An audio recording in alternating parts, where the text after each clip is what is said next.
Peace. Welcome everybody to Mikey-Ice TV. I have a special guest today, a gentleman by the name of Kwon N.Y.C.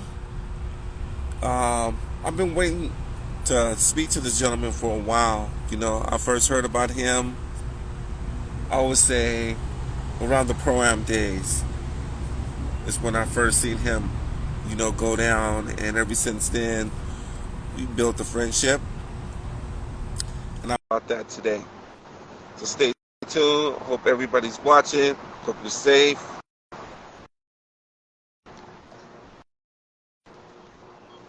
Ray, what's going on, Ray? How you doing, Ray?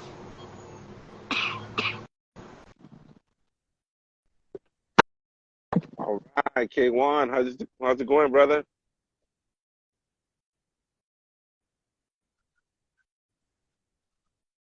You can hear me now? Yeah, Yeah. All right, just making sure the connection's straight with this because now I got heads over here calling me in when we try to talk and it throws it off whack, man. So I already had told them, yo, if anything time wise, I know they just mean well, man. So no diss to them. yeah. Yeah, we here. All right, K1.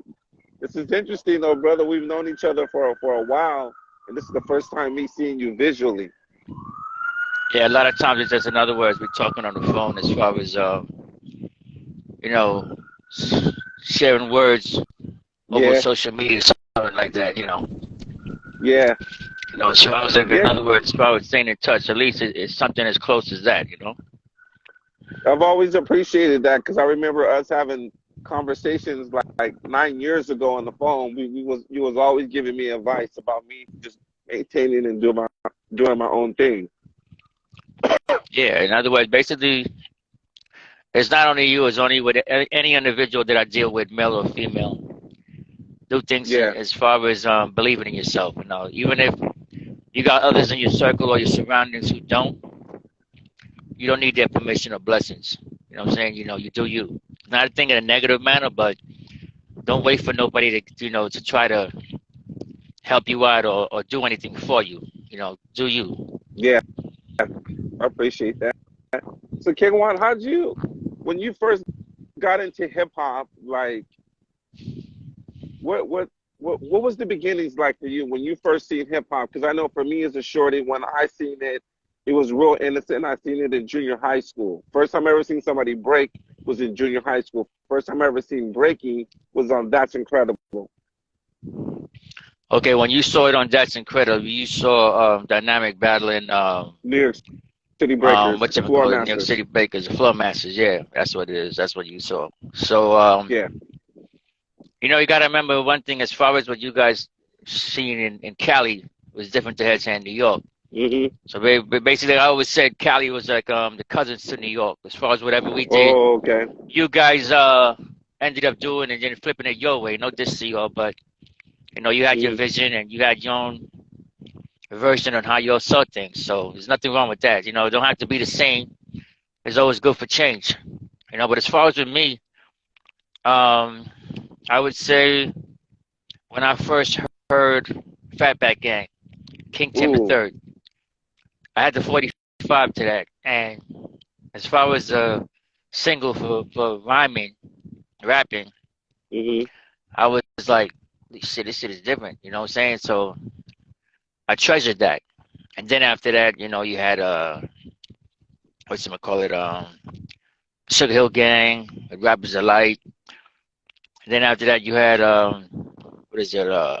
What I had was Grandmaster Flash and the Furious Five, super rapping. Treacherous Three, the new rap language. Mm. What's it call it? Grand Wizard Theodore and the Fantastic Freaks. That was Ooh, fantastic Can freaks. I get a soul clap? You see those albums are albums that I treasure because the first three albums I ended up purchasing when I started to break was the new rap language from Treacherous Three. I already had King Tim the Third, Fatback Gang already, the 45, the Black and Hmm. Green label, and then Okay. the other one was Super Rapping. Those are my practice records as far as when it came to me getting down and getting busy. Are we saying, is this like around 81, 82? No, when I started it was 1980. Ooh, 1980. When I started to break was 1980. Oh, But as far as the albums that I purchased, I already had King Tim the Third. That was the first 45 that I had as far as me dealing with anything that was involved with rapping and, rhyming. And then after that, the kid who taught me how to break, he's the one that put me up on some records to use to get down and practice to. We went to the Wiz, which is a shop on Jamaica Avenue, record store. But you only get like radios and stuff, like miscellaneous things that had to deal with music. It wasn't only records, but he said these are the shits that you're gonna use, you're gonna need to get busy with. And I know, you know what the funny thing is, Obi? what's that? To this day, I still got them.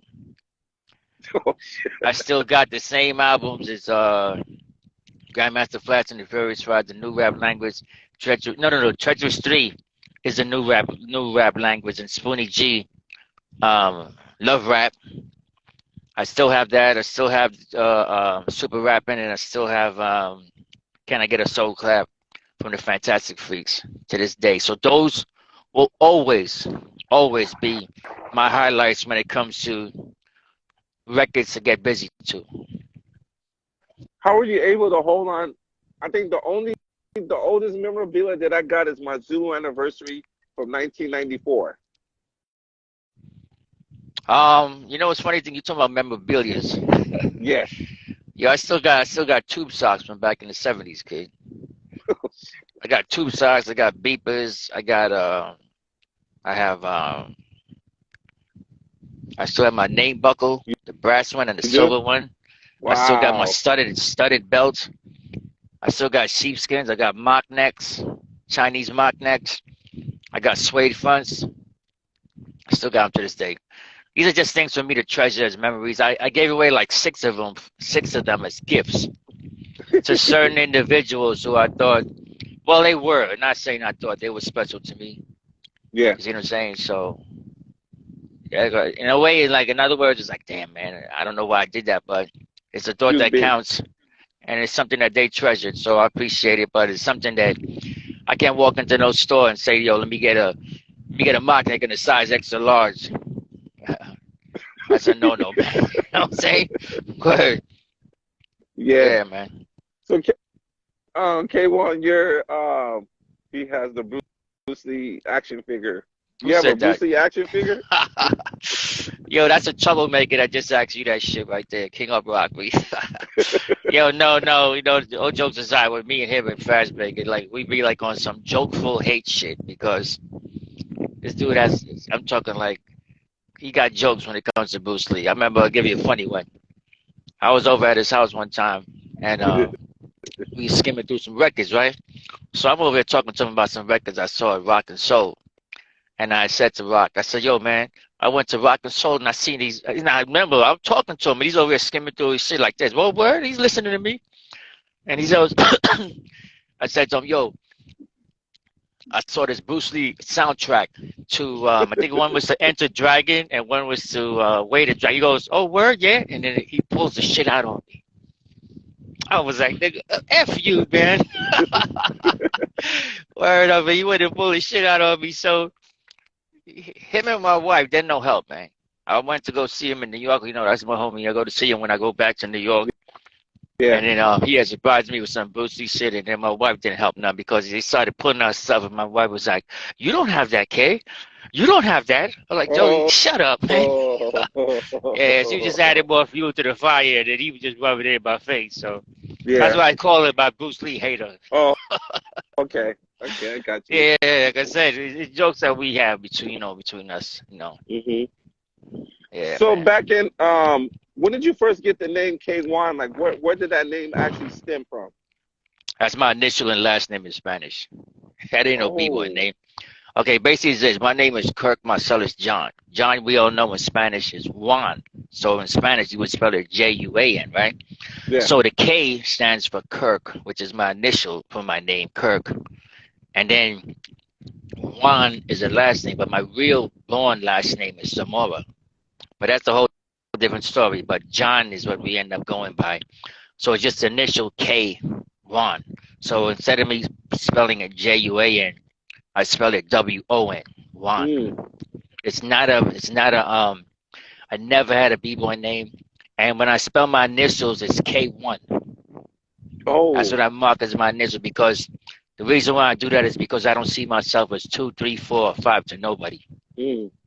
Nobody. So I say to myself, in other words, think highly of yourself, believe in yourself, but don't second Yeah. guess yourself to nobody. You know what I'm saying? Heads who know me as far as when it came to like background training, they know what I mean behind that. Believe in yourself no matter what. That's the Mm. reason why I don't see. That's why that's why I don't look at people like who's your top five and who's your top 10.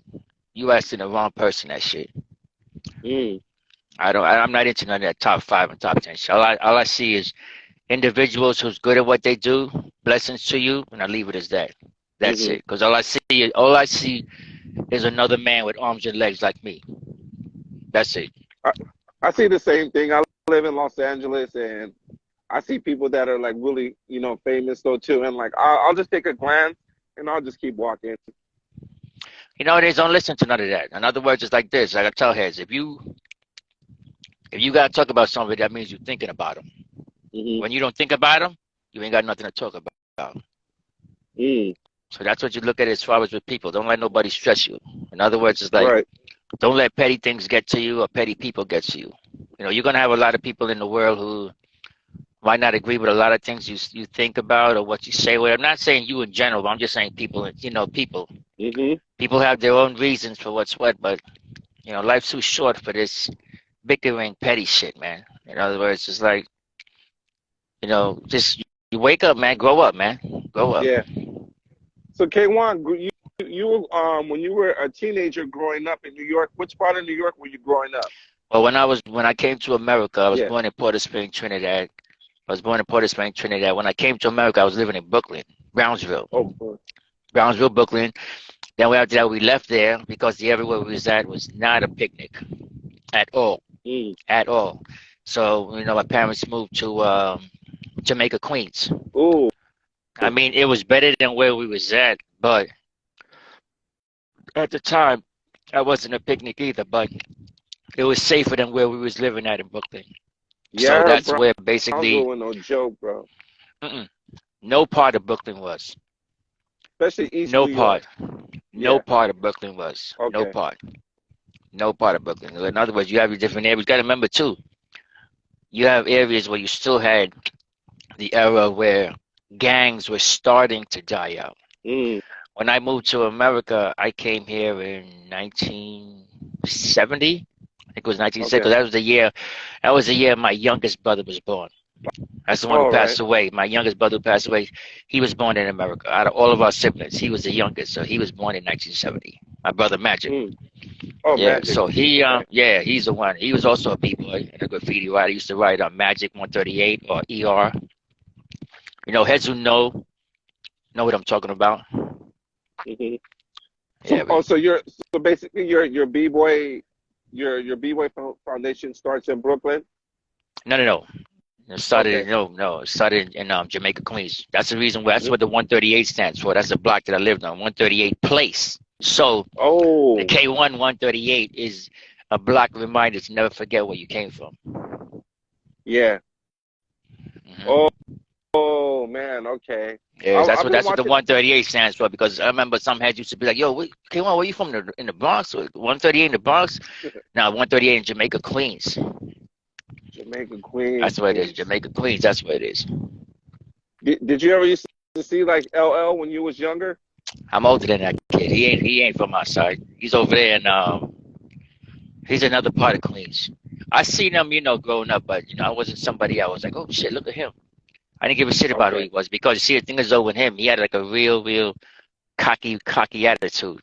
You see what Yeah. I'm saying? And then the way we don't look at people the same way somebody no diss from Hmm. another state would look at you. You see, if like let's say for instance, maybe some heads from another state, I don't know, let's say Kansas City or I don't know, Minneapolis or whatever, see one of them MCs, they'll be like, "Oh shit, there goes so and so." So they'll look amazed. Yeah. See, with us over here, we just see another dude like, "It's so what?" It's not thinking Mhm. we hate it. We just don't jolly jump on people, you know. I don't do Mm. that shit. So to me, it's like I said, you know, I see you depending on who you are. Mhm. It's like I remember one time I bumped into Jay-Z in the city, and I want to see if this kid was real or not. And we was going on a boat ride, and then I walked right next to him. I didn't realize how tall this kid was, and I looked at him. I said, "Yo," he looked at me and said, "Yo, what's up, B?" And I said, "Damn, B, this kid's real." He didn't have to say shit, but I did that just to test him and see what he was all about. And that's how Mhm. I knew he wasn't no fake. Okay. See what I'm saying? That's how I knew. So in other words, it's like you looking at me like you think I'm gonna be like, yo, can I get your picture or can I get your autograph, sir? I'm doing Mhm. none of that shit, man. Yeah, I'm doing none of that shit. Yeah, I see you already see what's up or whatever, man. It's like, yeah, that's cool, but that jolly jumping shit, I don't do that. Right. Right. Yeah, Okay. So the cruise, if we can talk about any cruise, like what cruise were nice in Jamaica, Queens at that time when you were coming up? it was nice. The first crew that I ever came across is Nice and Nasty crew. Nice and nasty I cruise. was the first Okay. crew I ever came across. They were from Jamaica, Queens. But you see, the thing is though with them, I didn't realize what they were doing at the time when I used to see individuals breaking. I used to Mhm. just look at heads getting down on the floor like, what's this kid trying to do? I see him trying to do a move on the side, something on the floor where his forehead's touching. Now remember, at this time I didn't know the name of the moves yet. Mhm. Okay, I didn't know the name of the moves yet. So I'll tell you what the name of the moves were when I figured out what it is they were trying to do. So make all long story short, when I started breaking was in 1980. Yeah. Okay, and when I was in junior high school is when I started breaking. It's in junior high school. When I used to be walking around in the hallway, you know, heads be looking at each other. Mhm. You know, because you know it's the way we dress. Like you looking at your gear and shit. Like yo, what kind of sneakers this kid got on, or what kind of, you know, saying you got nice lees on, or a mock neck. That was the Yeah. dress code for us back then. Okay, so I see this kid. We walking with an afro, dark skinned kid, and I said to myself, yo, I know this kid ain't from here, man. He ain't from this area. Like in other words, he ain't from Queens. He looked too like he always up to something. Like he's up to no good. So one day we was out in the schoolyard, and there was a big crowd in a handball court. Mhm. So I'm over looking over there, and I said to myself, yo, maybe them heads is over there shooting joints. That means throwing with the hands, going with the hands and shit like that, right? Okay. So the bell had rung to go inside, and I said, you know what? Screw that bell shit. I'm gonna go. What you call it? Go check out what's going on over there. I Mhm. go running over there. Remember that kid I told you about with the afro? Yeah. So I hear music playing. So I said, wait a minute, that don't sound like it could be a fight. So there was a song that was playing. It's called "Last Night Changed It All." I really had a telephone ring. I forgot what the Yeah. ladies. Oh, There was a that's the female singer. joy for Yeah. me. So that was the shit. So it was that kid and that kid Tito, who was a leader of Nights and Nasty crew, had a boombox and he was playing that Mm. shit. Yo, that kid. That was the day the torch was lit for me. Oh. What I was trying to figure out what those kids was doing on the floor. That kid opened my eyes to what he was doing. So when I seen that shit, I was just like, I wasn't showing it like shocked, but I never really show expressions to shit. And I was looking at this kid like, what the f is he doing? But it Yeah. was dope. And then this kid said to me, he said, yo, Kwon, you think you can do that shit? And I said, yo, if that kid teach me how to do that shit, one day I'm gonna have him saying no shit about me. So Oh. make a long story short, me and this kid ended up talking with each other, right? Mhm. So I told him, I said, yo, what do you call that shit you doing, right? Now remember, a b-boy is an individual. So let's not get it twisted about I was b-boying.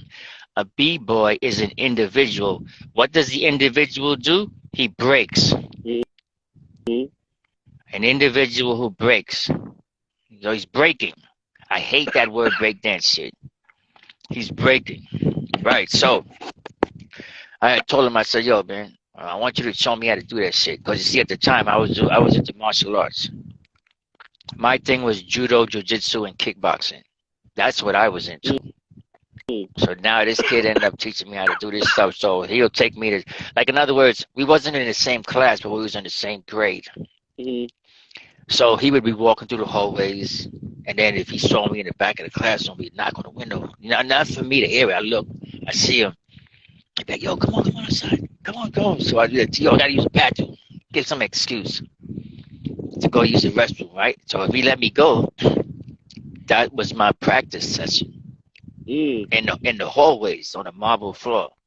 So he would show me little moves. He'd show me stuff like a corkscrew, Mm-hmm. a leg drop, a front sweep, helicopters, clockwise, counterclockwise. This is what he'd be showing me. So I try to memorize everything that this kid is teaching me and go back home and practice it.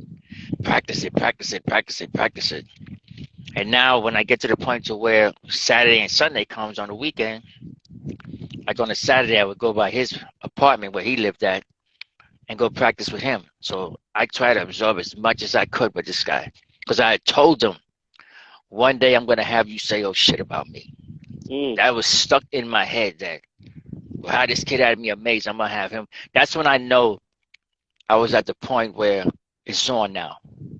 My initiation is over. Because once I get his approval, it's a wrap. So it took a while. And then, whatchamacallit, I would go places where he would go as far as practicing wise. And then I would start trying to mix up what I knew from doing martial arts workouts with my throwdowns. Now I'm starting to get get to know the name of these moves. So before, when I was telling you before about when I was watching N.Y.C, trying to figure out what the hell is this kid trying to do, baby freeze, and trying to do a chair freeze, which we knew it as a figure four. That's what they were trying to do. Oh, So you see the thing is, okay. trying to, you turn it sideways and like your body weight is like some dudes, their arms wasn't strong enough to keep it in place for them. Some was all right, but it's like I said, it's not what you do, it's how you look doing it. And for some reason, me looking at them, I wasn't looking at them like if I was like entertained. You Oh. see, until I seen the kid who taught me. And just so you know, the kid who taught me, his name is Shaky Shake. And see, Mm. I told Shake this. Even to this day, as grown men, no matter what life throws at me, I will never forget that kid. Mm. Never. And to this day, he say, "Yo, Kwon, thank you, man. Thank you. I'll never forget him." That's, And we still talk as grown men to this day. oh, really? That's We nice. meet him go back since we were 14 years old. This is how far back we go. So Mm. heads who talk about they know him, they don't really know him as far back as I know him. See, they know Head, they know Shake as a DJ, they know Shake as a locker, a boogie boy, and all that shit. That's what they know. Oh, He okay. was a b-boy first because his older brother was a b-boy in the 70s. Shake started in the 70s because of his older brother. So that's why he was already ahead by the time I met him. So he already had years ahead of me by the time Mm. I met him. So you have an older brother that can show you how to do that stuff. You're going to take advantage of it. Right. You see? So yeah, so Shake ended up coming from the Bronx. His father was up in the Bronx, and then his mom was in Queens. So he ended up in Queens, and that's how we ended up meeting up. Mm. Yeah, B. Okay. Um. So during that time, like in the 80s, though, did you ever hear about the West Coast? Did you ever hear about like Air Force out here? Anybody? When I started to hear about West Coast, let me see. When would I hear about West Coast? Um, well, as far as with West Coast, the most I heard about them was watching Soul Train and American Bandstand. Mm. No diss to Okay. them, but as far as when it came to like heads getting busy with the breaking part, I would say I heard about them like around 83, 84, Hmm. around that time. Yeah, but around the time when I started, no.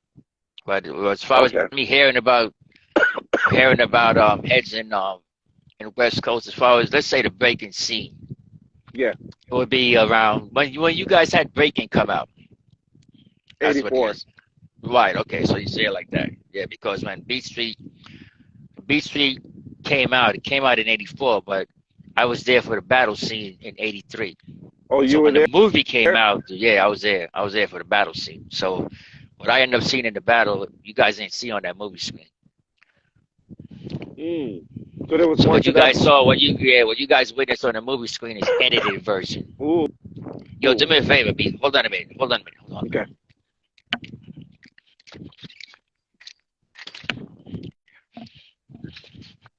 Yeah, my wife's dog over there scratching up the dog. I said, yo, get go inside, man. Yeah. Yeah, what you happened is the battle scene. What you seen was the edited version because the amount of times that each individual went down was talking like about 5 to 6 times each. Oh, really? Okay. Oh yeah, so that's everybody seeing the movie is like it helps start like a blaze, but Star Wars and then you see what's you call it Star Wars and Flashdance, all of these things help like give it a spark. But as far as like the first battle scene on a movie screen was what you guys saw in Beach Street. Yeah.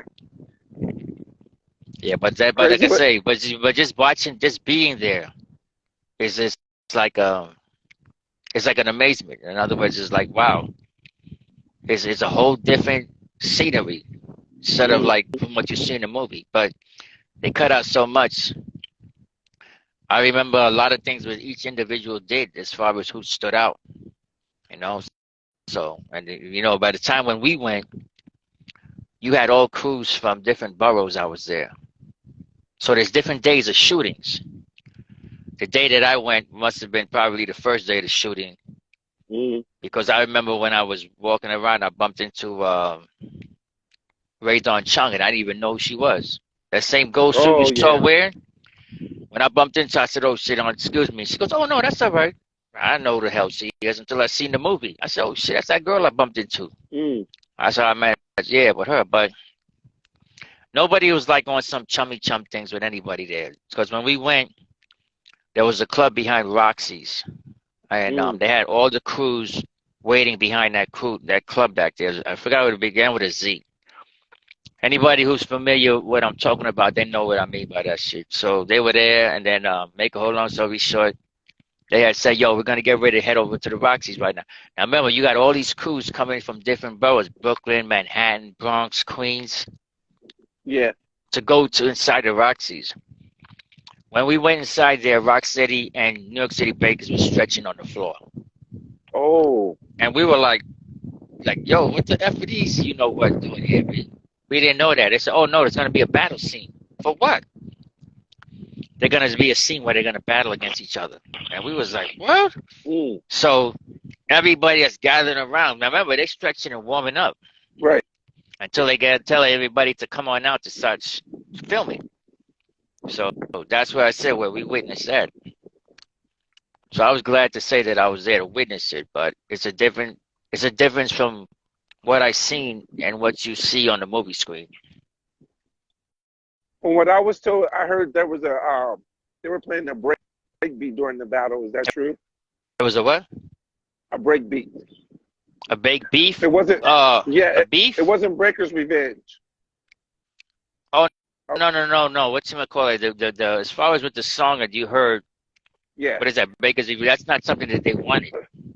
They didn't want to use Okay. that. They wanted to use something like Just Begun or some Apache, but I think something dealing with the rights Uh-huh. is the reason why. I can't really tell you the exact on that, so I'm not gonna try and say things and switch shit up.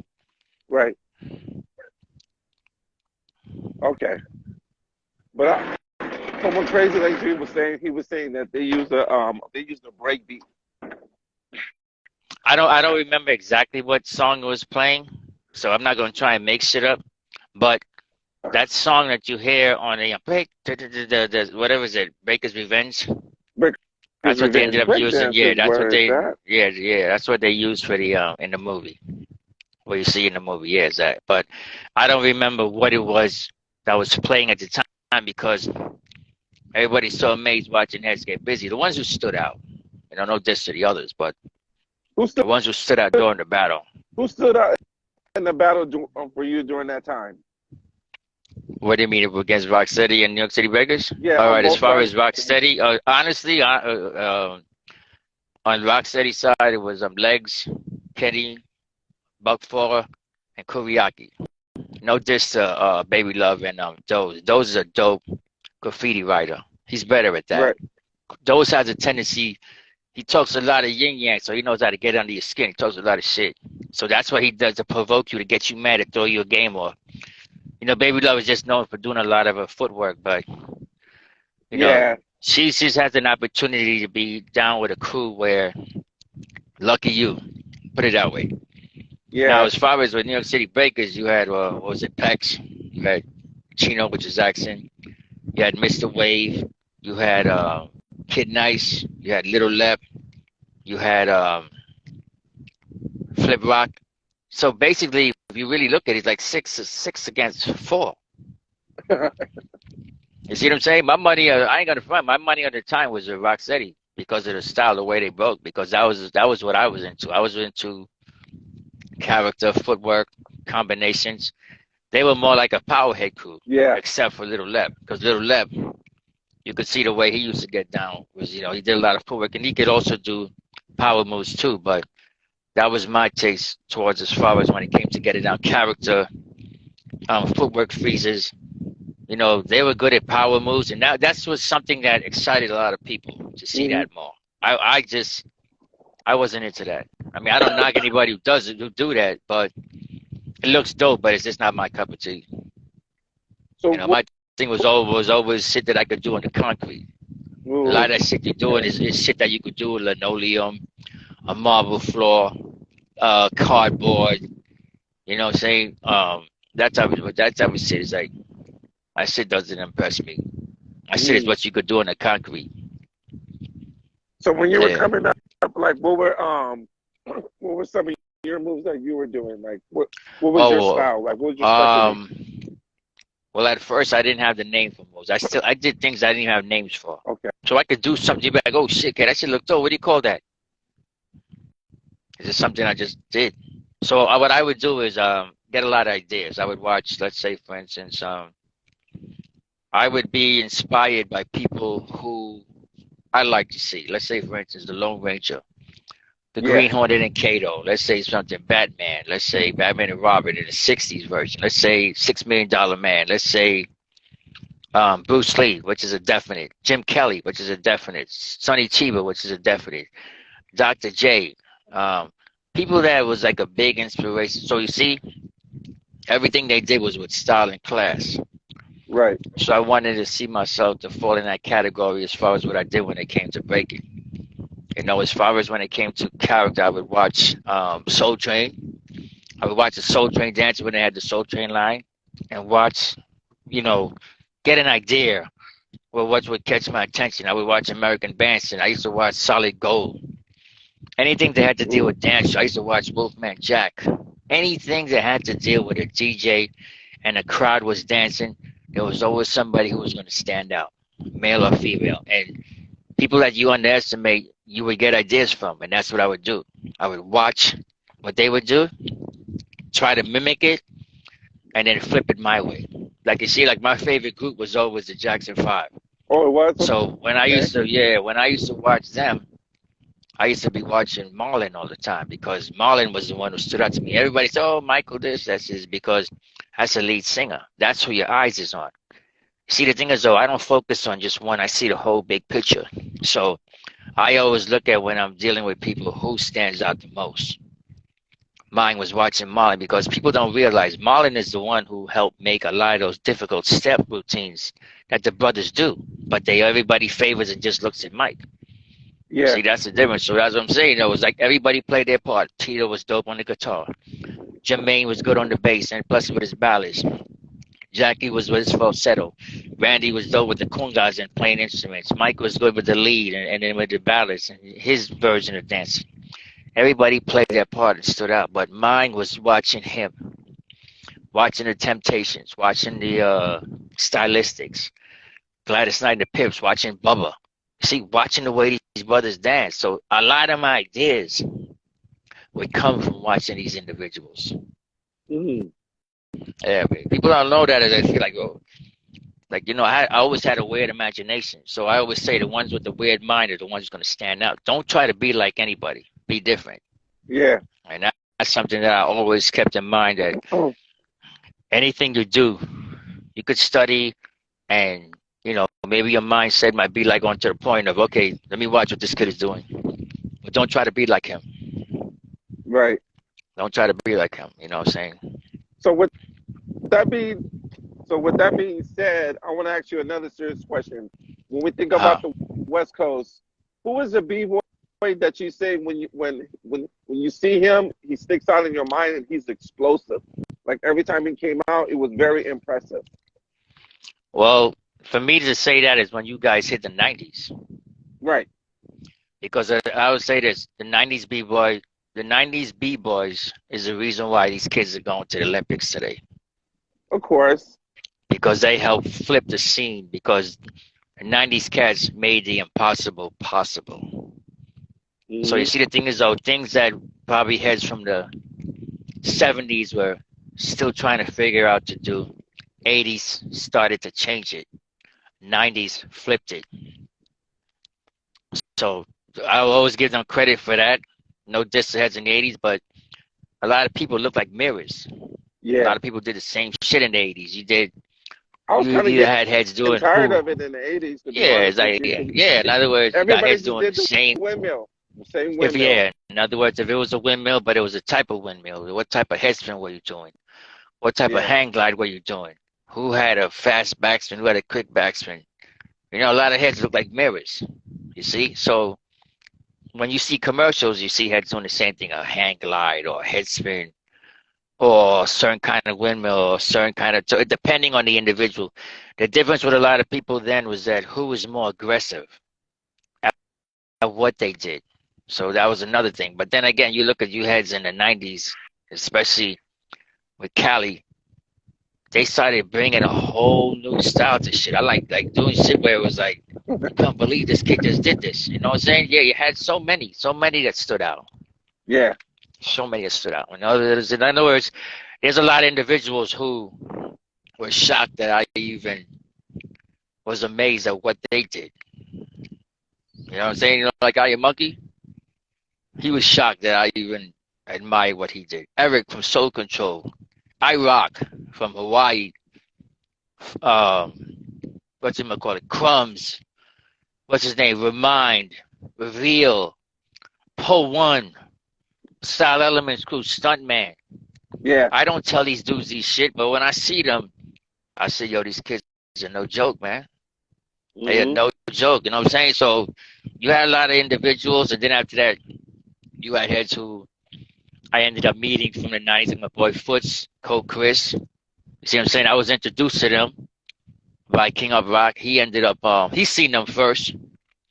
And then when he saw them getting down, he said to them, yo, you remind me of my man K1. You know, Mm. you should meet up with him. So make a whole long story short. So King of Rock had told me about these two. And he said, yo, I met these kids in Cali by the name of Foots and Cole Chris. I said, word. So no diss to them. I never heard of them. I would say no diss to them because I don't try to clown nobody. And if I do, it won't be behind your back. So when he had told me about it, I said, word, that's cool. So he said they might be thinking about coming down here to New York. Mm-hmm. So I said, I believe it. I believe it when I see that shit. So they eventually did come. And at that time, my son was a baby, Cyrus. And King of Rock brought them to my house. I came outside and I seen both of them. He said, yo, these are the two kids I was talking about. So I looked at them and Foots and thing. I said, all right, man. And I said, yo, y'all drink? And they were like, yeah, drinking beer. So I took them upstairs to my house. I introduced my wife and my kids to them. I said, yo, these are them kids I was talking about from California. She already knew King of Rock because King of Rock, how we are, me and him. So we was upstairs, we were talking and stuff, drinking and eating all night. And then I said to him, yo, you know what? We're going to go up to Brooklyn and I'm going to see what these kids are made of. So the funny part is that my son Cyrus was sitting on my lap and he's cold staring. And Foots could tell you, B. He wasn't even blinking. He's just like looking at them like, if you could read my son's mind, like, Daddy, who are these two? Who are these two guys? I never seen them before. So I Mm-hmm. told my wife what was what. We went to Brooklyn. So this is the funny part. So we go to Brooklyn over there, to Marine Park. That's the Foots and Cold Chris and me, King of Rock. We go up over there. They already have heads up there. So when I came up there, when I go up over there, it's very rare. If I go up there, it's either for a practice session or it's because of some kid from another country that came to America to New York. Chances are it's because of the Rocksteady anniversary. A lot. So heads is preparing. So they want to come and train and do sessions and all that shit. You know what I'm saying? So I said, all right, bet. So Hey, Lori. when I went up over there, um, I looked at Foots and Cold Chris, and there was a bunch of other heads there that was already practicing. They stopped their practice session to come over and see. If I'm coming there, it's for a reason. This ain't playtime. Mm-hmm. So I said to them, yo, let me see what you got. Yo, that kid Foots, he went down. Now remember, I don't show expression in squat. I looked at him. I said, all right, B. Then I looked at this kid called Chris and I told King of Rock, you know what? These two kids are going to make my job easy for me. They're going to make my job look easy for me. So we ended up going over drills after drills after drills after drills. And I see Foots, he's a lanky dude. A lot of his stuff is similar to what I already did.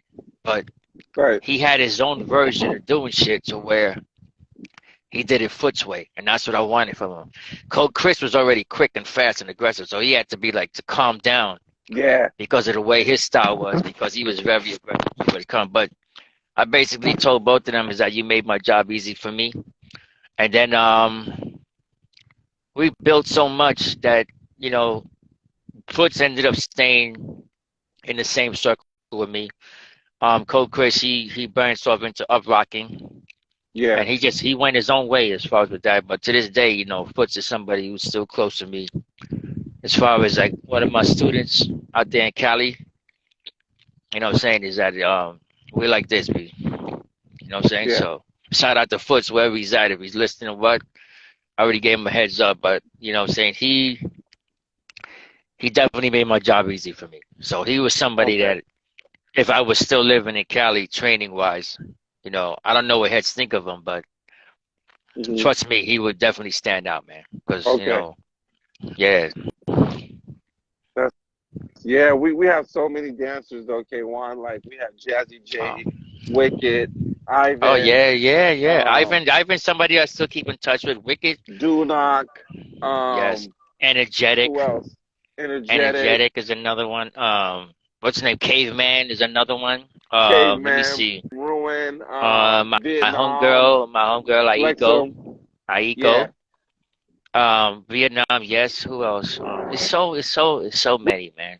So many. Honestly, we got more than I can even think of though. There's so many people that didn't get the credit because they wasn't at those contests. But when we wasn't at those dances, when we would go out to like house parties and break, our circles were raw though, bro. Like you I could know this, so I could imagine because you see the thing is though. Raw, bro, and we was getting you on top before you went to the floor. Yeah. That was our thing is though, yeah. That's the thing with them. I noticed that. I noticed that with a lot of them. That's why I said when I seen Eric from Soul Control, he had a long ponytail. That's what stood out with me from him. But that kid with the ponytail. Yeah. And watching that kid reveal, watching the way Remind was, watching Crumbs, watching them, they stood out of what they did, man. And that's what I liked about them because they were different. None of them try to be like nobody over here by us in New York. Right. And that's a good thing, be yourself. Our style was like when we would battle each other, we would try to like battle you to like basically like just make you want to retire. A lot of people did. A lot of people walked away from breaking though, bro. Honestly, just between just like a little battle having with each other because it was that embarrassing. Well, you see, the thing is though, when you got heads who do that shit to you, it's because they're gonna leave you with something to remember. Yeah. Something to remember for all your years if you ever bring up the subject about breaking or talking about it. Look at Ivan. You see, Ivan I'm close with. He's somebody that like when we talk, we build. In other words, it's like we deal with a lot of knowledge. I don't talk nonsense or this ain't goofy time with us. Even when I deal with I Am Monkey, he's another one. There's a lot of individuals who I don't boast or brag about that we build as far as knowledge-wise, even to this day. Whatever we talk about is going to be something that has to deal with sense, and it doesn't even have to pertain to breaking. It's just life itself. Right. You see what I'm saying? Because if that's all you talk about, in other words, your mindset is just like you only know one thing. That's it. You know, heads who know me, I don't talk about breaking unless you ask me something about it. You see? Mm. Even if it has to deal with heads who do break, we don't talk about that. Right. We talk about different subjects. Like how's your kids doing? How's the family doing? How's life doing? That type of thing. Yeah. You know? I got a friend on here named Lori. She said that we used to go to jams here in Cali and raves. Yeah, raves was a huge thing for us in the 90s, though, K1. I don't know about it up on the East Coast, but raves was the first time that I seen breaking come back. First time I went to a rave was Well, probably like in 91. There was no freestyle session, no summits, none of that. Radiotrons, none of that. well, you see, the thing is, though, you say, who your friend, Lori?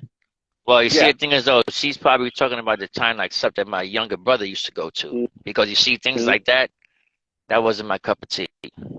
So all of Right. them types of them funny clubs where them kids used to be going to with the funny haircuts and the dressing up funny, that wasn't for me, man. You see what I'm saying? I couldn't even picture myself. But my brother, he could do all of that funny kind of dancing shit. He could do that. But me, no, not me, We, man. we So, we you went know, we went there just to battle those dudes though because that's where the music was at. That's where like yeah.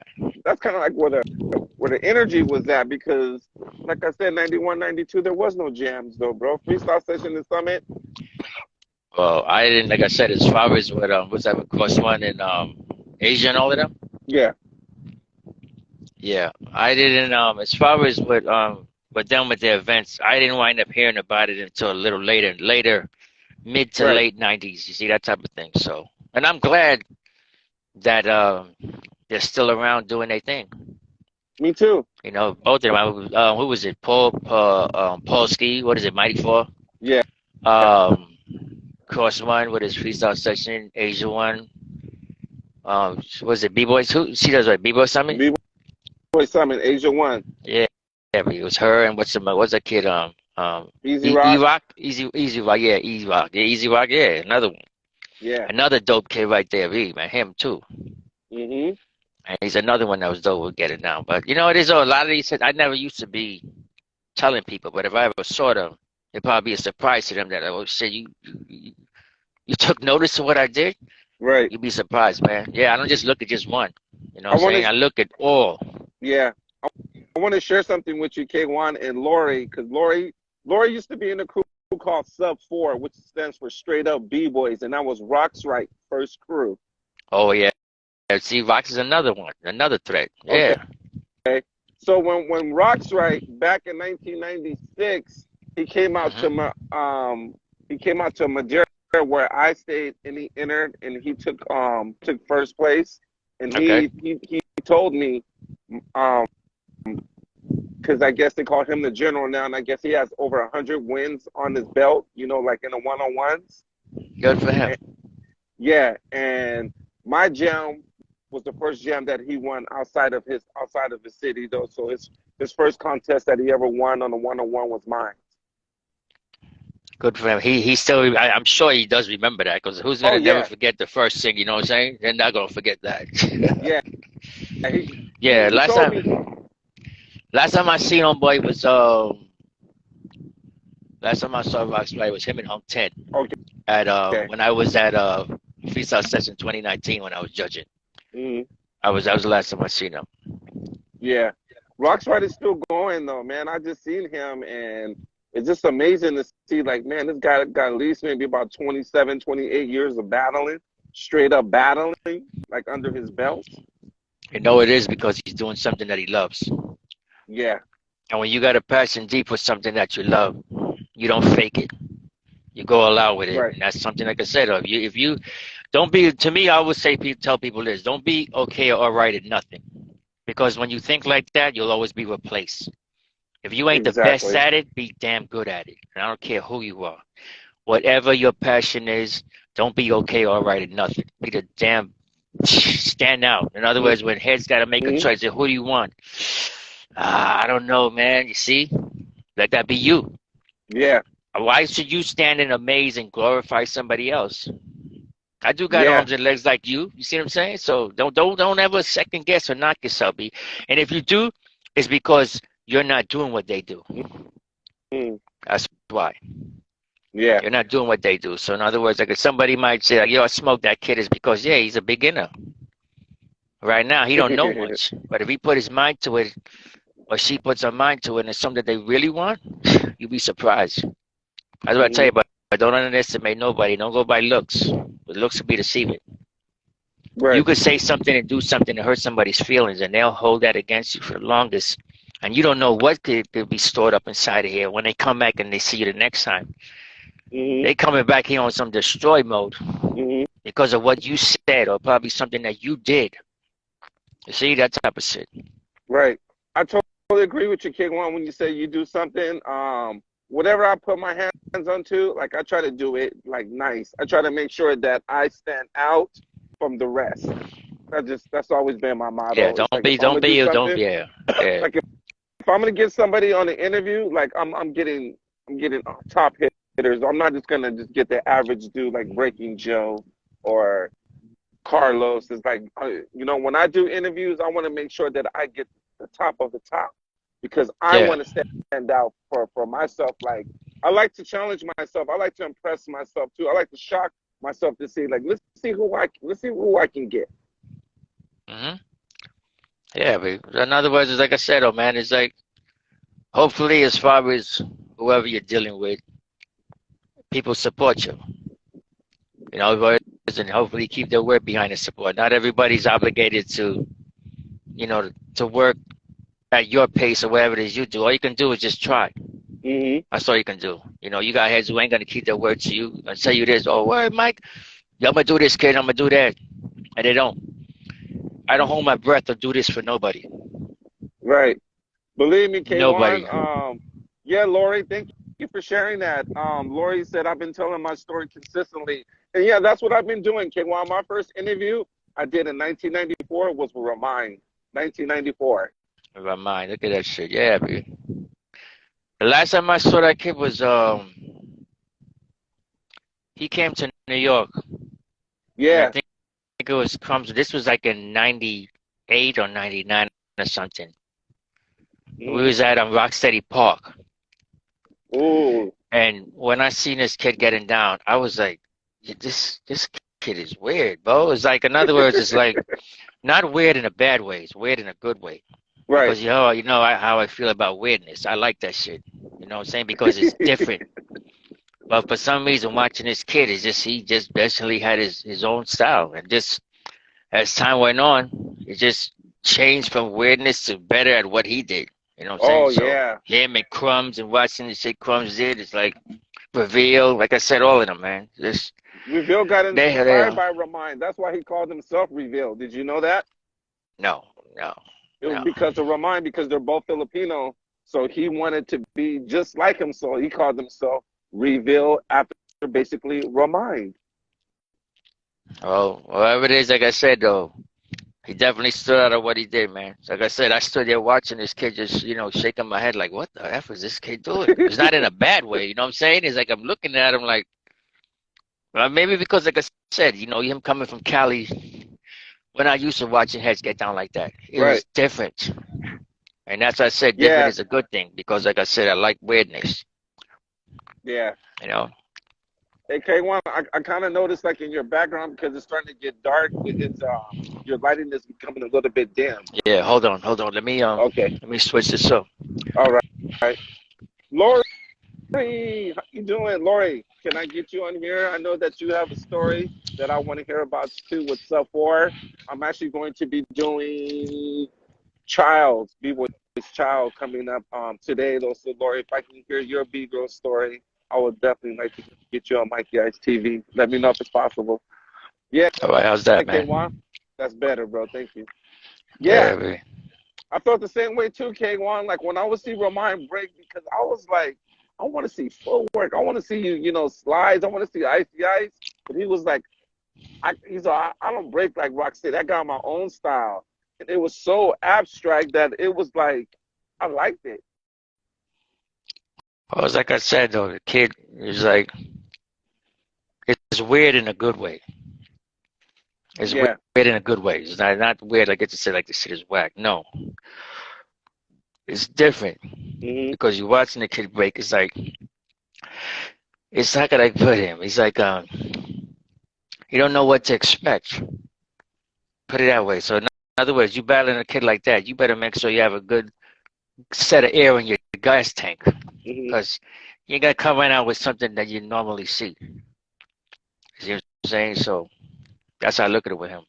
Yeah. Him and like I said, other mothers who you know that I came across, you know, as far as what I see. You know, when I used to watch Hmm. Eric from Soul Control, he's another one. I'm talking about another one like on a weirdo tip, but in a good manner. Yeah, it's not weird as this. It's weird like I'm like, what the F is this kid doing? You know what I'm saying? Another one is Cujo. Oh yeah. Yeah. Another one is Manson. Who Yeah. else? Jesus, so many of them, man. There's We had a um, bunch of abstracts, dude. We had a dude named Homework. mhm. You want to talk about like craziness? We had Robzilla. I heard of him, but I don't know the kid. I heard the name. Yeah, You know what I'm saying? I heard Robzilla though, bro. He has his another own one. style Yeah, though. another one is heads in Florida. Hmm. There was another one. Like when I first met Skill Methods. See, that's Oh another yeah. set right there. Like the first one I met out of Skill Methods was Technique. You Mm. see, he was the first one. I got introduced to him through Quick Step. I used to practice up in Harlem, and Quick Step brought this kid to my practice, and he said, "Yo, kid, I want to introduce you to somebody." And I said, "All right, what's up?" And he said, "Yo, his name's Technique." I said, "I word." And he said, "Where's he from?" He Mm. said, "From Florida." I said, Mm. "Yeah."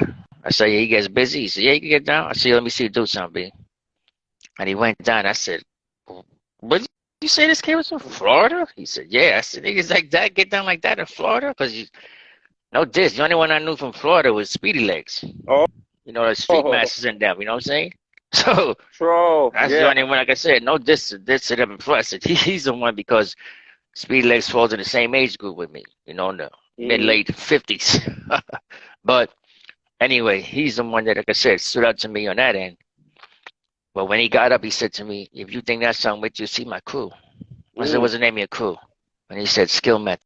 I said, "Skill Methods." I'm gonna remember that shit. So that name stuck in my head, and then the next thing you know, I bumped into my meta with Abstract, Flea, and Flips. And from that Hmm. day on, we've been like this. The rest of them was little by little, but those are the ones who were like the four musketeers to me. Yeah. Technique, Abstract, Flips, and Flea. Right. Yeah, so to this day, we all still close, man. Right. You know, Technique is into his he has this thing, but he has a shooting right now. Yeah.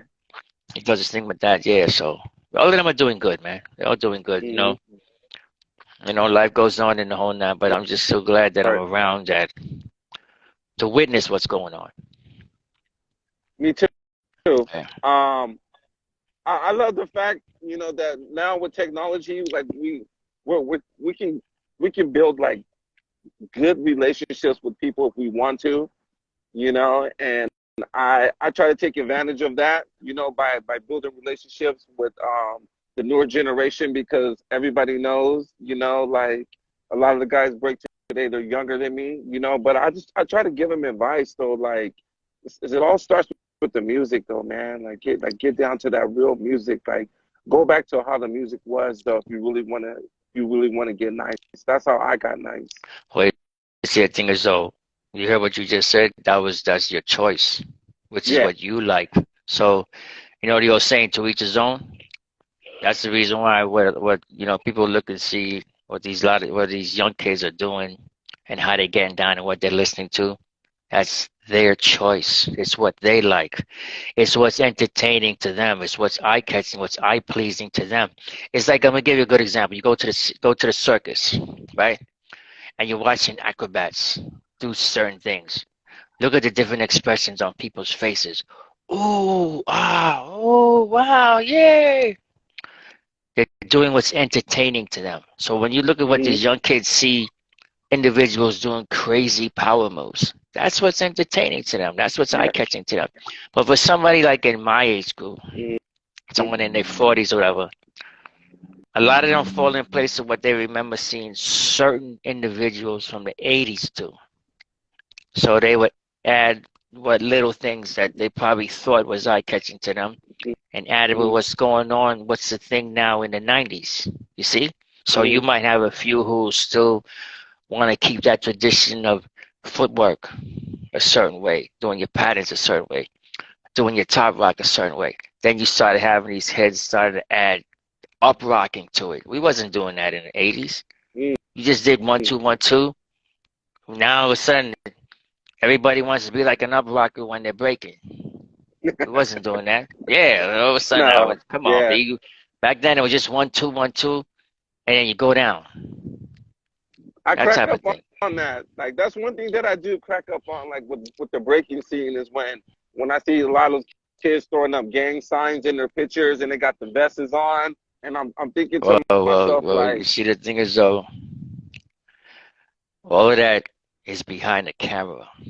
You think you could go certain areas on a gangster for area doing that shit? I can take you one block that way, and I guarantee though that it won't happen. All those vests will Exactly, come yeah. off. And even if you're in a breaking crew and you're wearing that shit, to them, they don't give a shit who your crew is. You're Yeah. walking in an area where you're wearing colors with patches on, which is a no-no. See, like with me, I've been wearing a vest since I was in my teens, since 18 years old. I still got them to this day, but I never wore patches.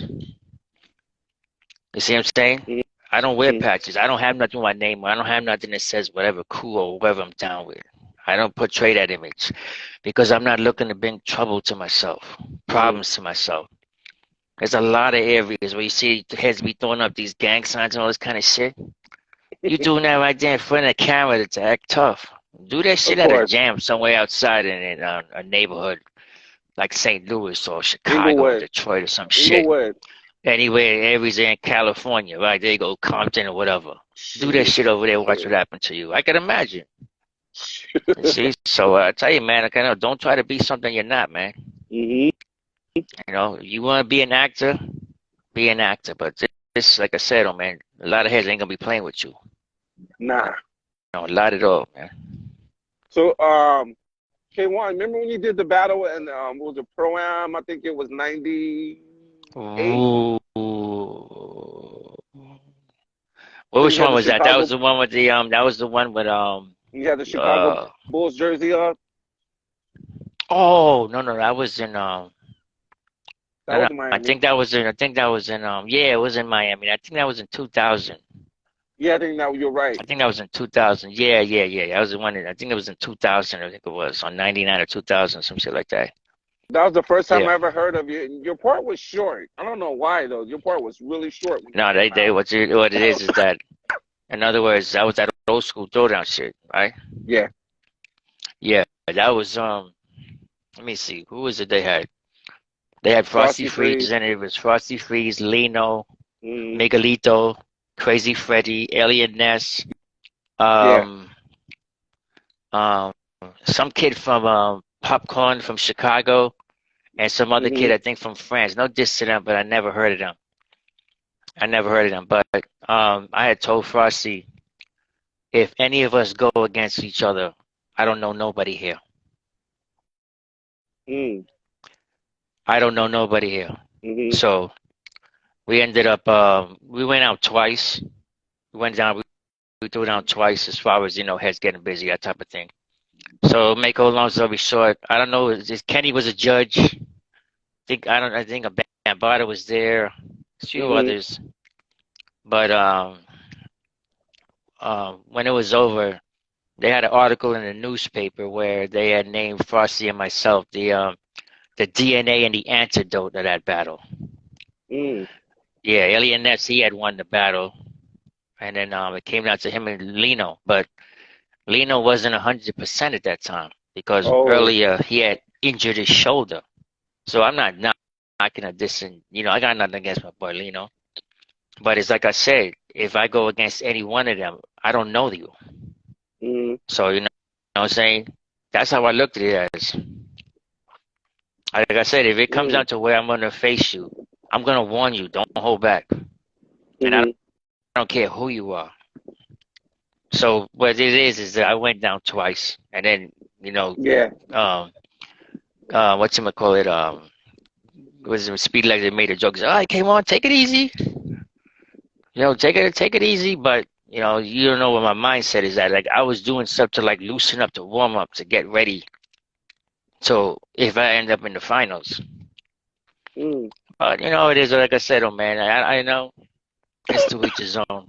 Right. You know, I got complimented from Kenny, you know, about what was what, and I said, "Yo, kid, thank you so much for that, man." So, you know, I'm hearing it from somebody who knows what they're talking about and knows what they're seeing. So that was Yeah. good enough to thank me. This is I do that with any heads now. Any of them young kids who I judge now, I carry the same thing with them. Right. You know, you come up to me, I ain't go looking for you, asking you what I do wrong. He came and told me that shit when I was on the phone calling my wife, telling her what happened, the results. When I got the phone, he told me that shit. I said, "Yo, kid, thank you so much, man." And that was it. You know, I Mm. ain't mad at nobody or said, you know, holding no grudges or, you know, giving nobody no dirty looks and all that kind of shit. Nah, I mean, I'm bigger than that. Right. But you know what is I also do a lot of things where I don't do things to entertain people. That's why I tell people don't be a show monkey for nobody. People be like, yo, let's have a one of these funny entertainment battles and shit like that. I don't play when it comes to that. It's not a joke to me. I take that shit serious. I had a girl tell me one time, this girl named Kit Kat. I don't know if y'all remember her. She one time she had asked me, she said, yo, K1, if somebody was actually the battle, would you get upset? No. But it just depends on how you approach me when you ask. You see Mm-hmm. what I'm saying? If you come up there like, you huffing and puffing, then you're gonna have a problem. But you come and ask me, and that's a different story. You know, I'm with it. You know what I'm saying? I'm with it. Like I said, as far as who I see Mm-hmm. nothing. Okay, one. That's how I look Let at me, any man. Yeah, B. right. Let me ask you a question right now. So, would you say for yourself that even though like you probably don't practice, are you are you ready for somebody? Like if they said, you know what, Kay, I want to see what's up, man. Let's go one on one right now. Would you be ready? Well, put it this way. I wouldn't embarrass myself. In other words, what you see me do, you won't have to ask, what is he trying to do? Right.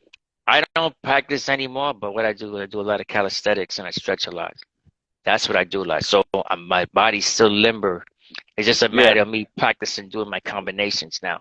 I don't, I don't think about what to do. I just go with the flow. So how I feel at the moment is what you're gonna see. So Okay. I have a state of mind where I tell heads who know me, I be ready to get ready. You know what Hmm. I'm saying? Look, my boy Iraq said it already. Stay ready to get ready. He knows. He knows. It's a state of mind that I keep with me. Even though, like I say, I don't practice anymore, but my mentality is like, in other words, if I was to go somewhere and what you just said, somebody called me out to do something, you ain't putting me on no spot. You ain't making me think like, oh, Jesus Christ, I'm going to embarrass myself. No. You call yourself a B-boy, right? So be ready to get ready. Hmm. Are you going to Skillroy. come You know who's there? Yeah. you ever heard of Skillroy? Yeah, he's from Hawaii. He used to Yeah. be down with Rock City. Yeah. I don't know if Yeah. he still is, but I know he was at Rock Yeah. City in Yeah. Hawaii. He was in the final. He battled this kid named Mace, Master Mace. Mace is like 18 years old.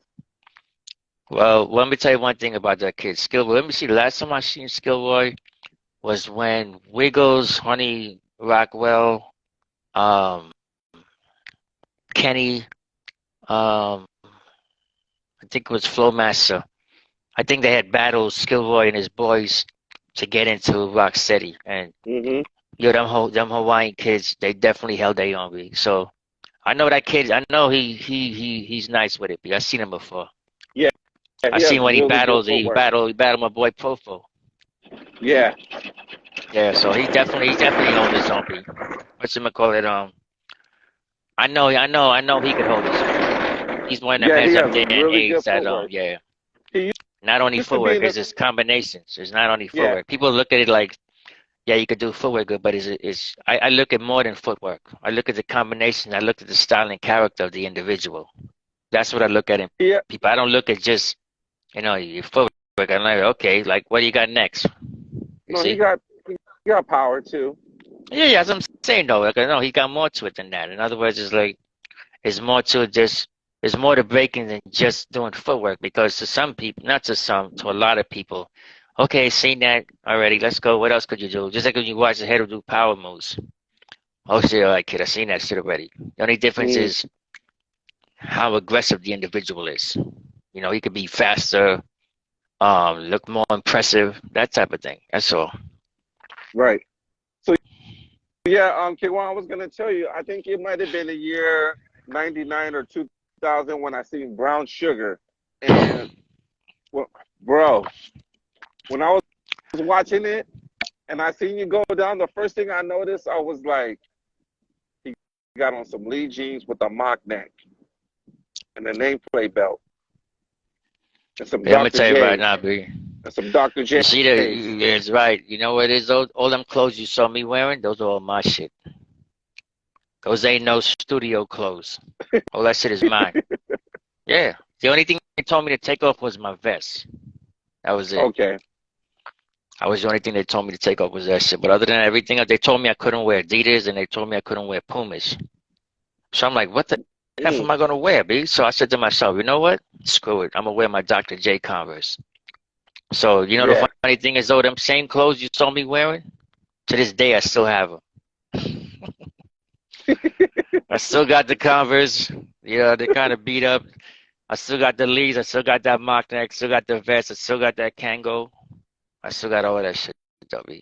What? But we did that over there in Willis Avenue in the Bronx. Oh, that was in the Bronx. So Yeah, when you Willis did Avenue in the that Bronx. part, how long did it take for them to shoot that part with you? Oh, Jesus. Yo, let me tell you something. It's so funny. You know how many takes that I had to go over with that shit? First of all, I was the last one to go down at Hmm. first. Okay? So Quick went down. He got busy doing his thing. Rockefeller went down doing his thing. And that kid you saw popping, skinny kid, they were doing their thing. So I went down last. So every time I went down, I kept switching up my moves. And Quick said, yo, why you keep changing your moves, K? Because no, the reason why is because I didn't know what they were going to take. So that's why I keep doing different go downs. Mm, So okay. eventually the director said, K1, instead of you going last, you go first. And I was like, all right. So I ended up still doing it with Quick. Say, remember, just stay doing one move. Stay doing one move. And the guy told me, yo, K1, don't stay too long doing that. Just try to cut it short. So they cut out a lot of what I was doing. So Mm, the way you see the image look like it shows me coming up like this. yeah. It shows my feet and then with my legs and crossing over, leg crosses and stuff like that. So yeah, and then you seen what at first when you see the little girl coming into the schoolyard, you see me get up already. I was like, oh shit, Yeah. they already cut my part off. So you see, that wasn't the same scene. That was a different go down right there. But you see me Yeah. get up. So that's why I was like, what the heck? They cut my part off? So it's not until when I seen the skinny kid. Then I started seeing, I think it showed Quick's part when he was doing his thing, and then they showed Rock, and then Mm, that's when you see me. I said, "Oh, okay, bet." So they didn't cut my shit out. mm, But yeah, you know how mm. many takes we went through that shit. So many takes, so many takes. But it's something that I look back at and I say to myself, "There's lessons that you learn," because when that ended up happening, we was never even called for the after party, promotion party, Yeah. none of that shit, man. None. It's just like, oh yeah, we just do something and use these kids just to make the beginning of the movie look good. That type of shit. Yeah. You know what I'm saying? That's what So I like I thought when said, I yeah. seen the beginning. I thought this movie's gonna be hard, and then it just slowly started becoming like a love story. Yeah, you know what it is though? When that shit came out, I seen the movie, right? But to this day, when it comes out, all I do is watch our partner and I just say later for that shit, man. So a lot of heads who, yeah, there are a lot of heads who I know they tell me the same shit. I just watched that beginning part, okay? Then I just turned that shit off. Yeah, yeah. I told my ready. I said, yo, that's what I did. I just turned it off, man. So Like I How said, was the? you learn lessons from it, man. I was gonna ask you, how was the pay for that? It was just like one of those that they I what is it? There's something that I wasn't part of. Residuals? What is Oh, no, what is it? Something where it's like SAG? a director. Yeah, I'm not with that. Yeah, This SAG. is how I got this. I'm gonna tell you how I ended up getting the part. I used to teach at a dance studio called Phasel's in Manhattan. Hmm. And then one day, this kid had said to me, Faisal had said, "Yo, K1, there was some guy here. He's looking for dancers to film in a movie." I said, "Where you told him when's the next time I'm going to be here?" Because I used to go teach 2 days a week, right? So he said, "Yo, I'll come back." I said, "All right, bet." So the dude came back. So when I was done teaching a class, he said, "Yo, I'm looking for heads who break, like old school dudes who break for a movie called Brown Sugar." I said, "All right, well, I know a lot of heads I can ask and tell them so they could go down and audition." So I told a lot of heads, told Fastback, I told Frosty Freeze, I let a lot of heads know I know about the movie who break, right? So the movie was held that way. They do the Cosby Show. That's what Mm. they're doing at the Cosby Show. They was doing it over there. So a lot of the cats was from the '90s there Mm. who break. So you gotta remember them cats that's in the '90s is '80s b-boys, '80s babies. See, so you're doing something in my era now. So Yeah. eventually, it came down to the point where you didn't know who was going to battle who. So I go there with my mentality again that whoever I face, I don't know you. Mm. I was always like that. If anything we do against each other, I'm just going to look at you and tell you, don't hold back. That's what I'm going to tell you. Don't hold back. So eventually, my boy Jazzy, I'm out there, he's a boogie boy. I ended up battling him. And he was like, yo, man, get the F out of here. Yo, I ain't no b-boy, and I was like, yeah, because Jazzy's not a b-boy, so he's a dope ass boogie boy and a dance locker and all of that stuff, right? The ones who was watching us audition didn't know squat about breaking. They Mm. had us on cardboard that was on top of carpet that wasn't even taped down, so you can Oh, slip, yeah. fall, bust it, you know what? Yeah, so I ended up battling Jazzy. See what I'm saying? So I got the edge over that because I was a b-boy. So Mm. Jazzy was doing this thing with his lock and boogie stuff, you know what I'm saying? Because I was going up against him and that. He definitely would have took that shit. Mm-hmm. You know what I'm saying? So that's why I ended up getting that. So it came down to it where Quick and Rock had mentioned to me that how there was this kid named Bam Bam. He's not the Bam Bam that I know. This other kid that boogies. Mm. He's not the Bam Bam that I know. They were gonna take him. They were like, that kid ain't no b-boy. So Mm. they had mentioned me, and I appreciate that with them. And that's how I ended up telling. I got a phone call telling me if you could come down for to this part. I was like, what? Hell yeah, I'll be there. And that's how I ended up getting the part. So I appreciate that with the, from them telling them as far as with the heads because you're talking about an era. That era was supposed to be 1984. Right. As far as with that scenery that with the kids in the schoolyards. That's Mm-hmm. what that scenery was for. Was for '84. Mm-hmm. Yeah, heavy. That makes sense. That makes sense. Yeah, it's for '84. So that's what that scenery is like. But in other words, as far as like residuals and all that kind of shit, no, I No. didn't get none of that. No, and I didn't get to the after party, the videos, none of that. None of that, Man, I would have man. been mad. Oh yeah, you think I wasn't? I even had one of my homegirls write to the company Yeah. because, like I said, if you see at the ending of the movie, they don't even put our names up. Think about that. Watch the next time when you watch them. Look at the end. You see the dancers. Mm-hmm. They put our names, all that kind of stuff. I didn't know until one of my homegirls when I told her about that shit, and she wrote to them, complaint. Mm. You had to complain about it. Yeah. Yeah, dude. That's it. That's interesting. Yo, Man, do me a K1. favor. Hold on a minute. Hold on. Thank you. Hold on.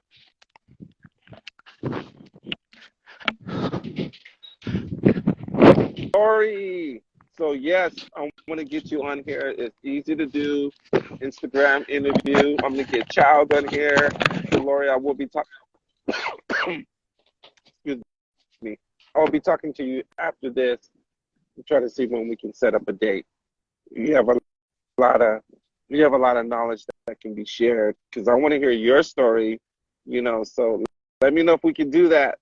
And then we got B-Boy Child tonight, and then I-Rock. What's up, I-Rock? I need to talk to you too, though, brother.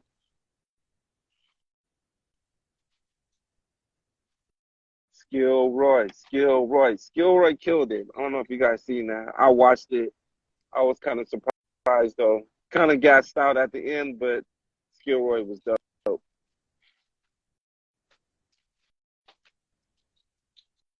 Yeah, Lori, let's definitely hear it. Yeah, you too, I-Rock.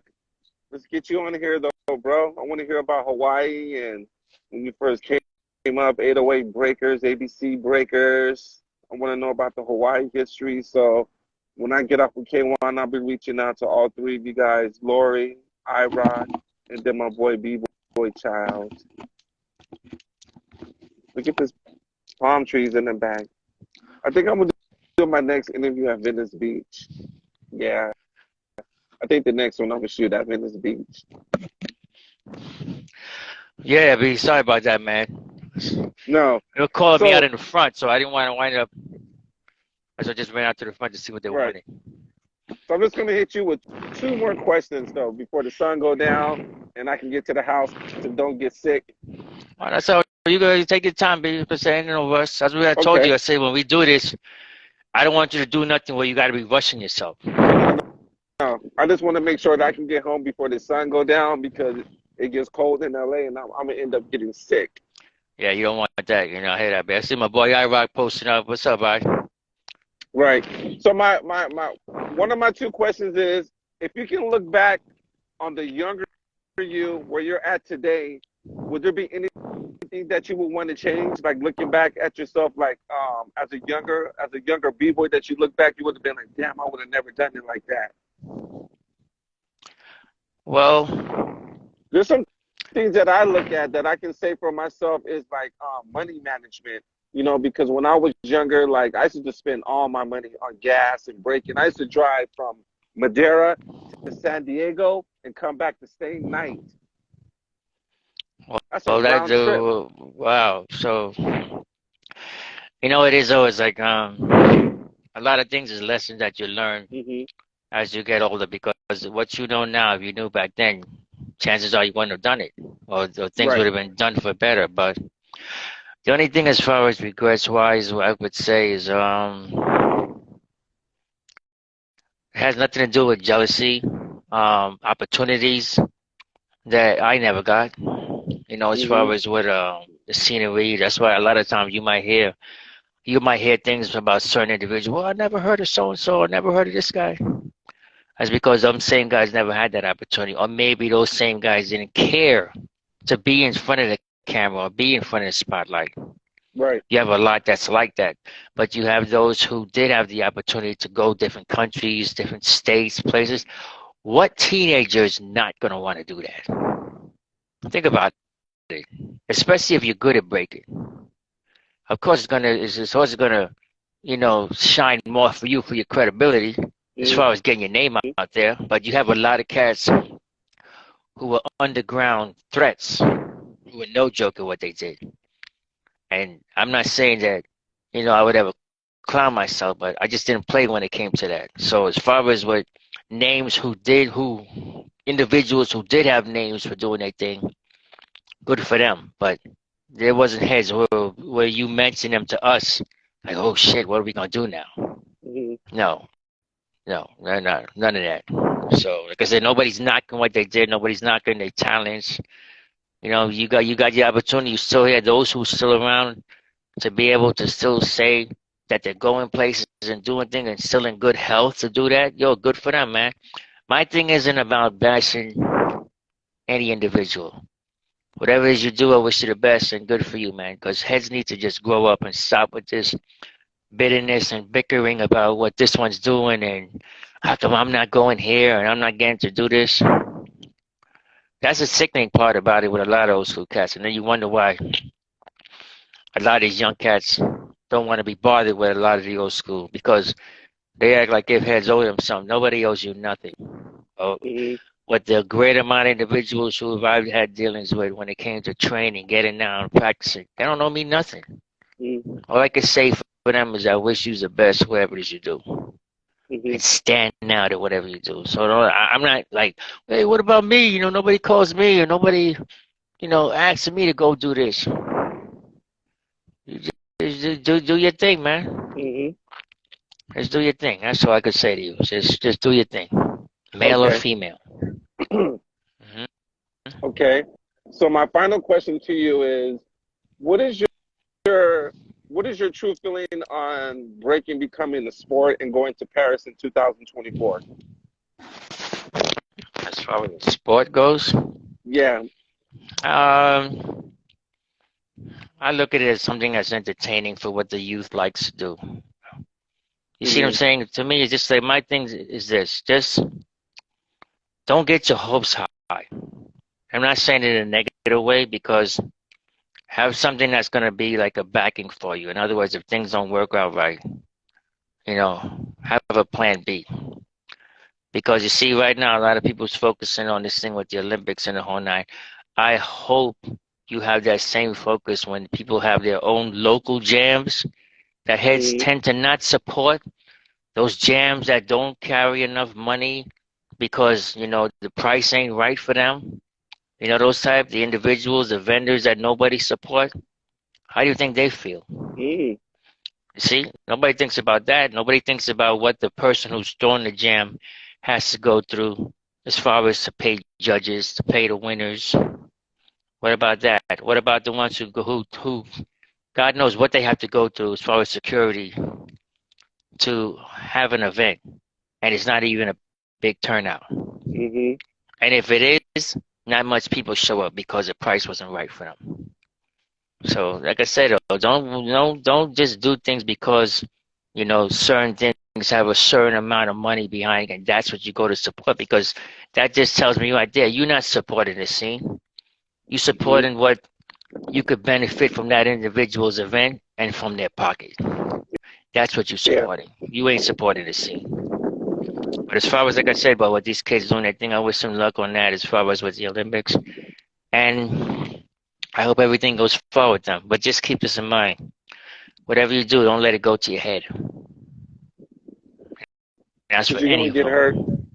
Yeah, like I said, don't let it go to your head. In other words, like I said, you start winning battles and you know, heads, Yeah. you know, tend to get souped up and think they think they this all of a sudden now. But when they lose, you know what they sound like, right? That's when they show their true colors. Don't act like that. Mm-hmm. You know what I'm saying? Anybody could be beat. You know, so don't go there with this thing where I'm the greatest and I'm this and that. Anybody can get it. Anyone. Mm-hmm. You know, so other than that, man, like I said, I wish them the best. I don't wish nothing negative on anybody that has any involvements with the Olympics or anybody having any dealings with preparing for stuff, dealing with that. You know, all I see is just unity with everybody. That's basically it, man. Yeah. You know, that's what I want. You know, to just keep the scene growing, man. You know what I'm saying? Just lead by example. You know, Yeah. as far as what a lot of these cats from the 90s, those are the ones who I see as far as what judges and all of that stuff now. Because when Mm-hmm. I was judging them. Yeah. You see what I'm saying? So now it's their turn. Mm-hmm. So it's them right now. So that's what I see it as, you know. I just go there Okay. right now as far as events. I go there to support. That's basically what I do. You Yeah. know, if I could still do, if they have workshops, that's something I could still do. You know, workshops is something I Okay. could still do. You know what I'm saying? Yeah, that I could do. But other than that, whatever little local jams they have out here, like in Dallas, or if I could make it to Houston, you know, which I usually would like to do more, but what I do for a living wise now in Texas, I drive 18 wheelers. So the way I feel, the way my body is, the way I work, what I'm doing, and then to come home late in the morning, the next day to drive all the way up there. Yeah. So they understand. They understand, bro. They Yeah. understand. That truck driving business. Well, Yeah, K1, it's not a picnic, bro. yeah. Well, K1, I want to say thank you, though, brother. I definitely want to do a part two with you. And I just want to say thank you for sharing your time with me. It's an honor to pick your mind, to hear your thoughts about like breaking and how you came up with the brown sugar and the Roxy's and stuff like that. And definitely we can we'll do a part two. We'll keep this kind of like a series where we'll let time go by and then we'll pick a topic and then we'll just discuss it because I know Yeah, a you lot of know what it people is though. respect you. You know what I say. You talk like the mic's not on you. You talk like the microphone's not on you because you see the thing is though when you do that, you're not nothing seems choreographed. You're just being Right. yourself, man. That's what it is, bro. So that's what you want. Just be yourself. I really Okay. appreciate that, man. I told you already. If anything, you just let me know whenever you're ready, man. All You right, know, brother. my thing to tell people out there is that whatever you do, stay true to your word, man. Yeah. Whatever you do with people, if you want to be remembered for something, do that. Stay true to your word. Stay true to your word. Thank you, though, brother K1. I wish you the best, and I'll be speaking to you soon, brother. Likewise, thank you, and thank you for everybody who tuned in, joined in, and those Yes. who had comments. I appreciate it, B. Thank you. Everyone. One. Peace.